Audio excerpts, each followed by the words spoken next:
সবাইকে আজকে দুপুরে নতুন একটা ভিডিও নিয়ে আবার হাজির হলাম। আজকে ডিমের তরকারি রান্না করব। প্রথমে আমি ডিমগুলো ভেজে নিয়ে নিলাম।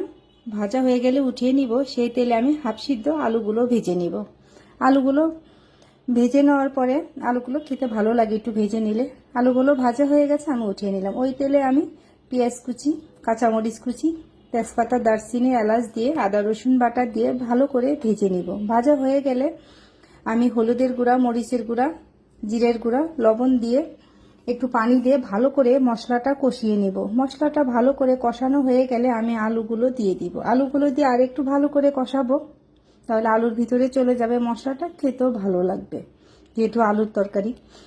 এই তো দিয়ে কষানো হয়ে গেলে আমি আমার পরিমাণ মতো পানি দিয়ে দিলাম। পানিটা ফুটে গেলে আমি ডিম দিয়ে দিব। ডিমটা দেওয়ার পরে আর কিছুক্ষণ রান্না করব। নামানোর আগে গরম মশলার গুঁড়ো এবং ভাজা জিরের গুঁড়ো দিয়ে আমি নামিয়ে নেব। এইভাবে ডিমের তরকারি রান্না করলে খেতে দারুণ লাগে, বিশেষ করে বাচ্চারা খুব পছন্দ করে এই তরকারিটা। কার কাছে কেমন লাগছে জানি না। আমার রান্নাটা কেমন লাগছে একটা লাইক কমেন্ট করবেন। আল্লাহ হাফেজ সবাইকে, ভালো থাকবেন, সবাই সুস্থ থাকবেন।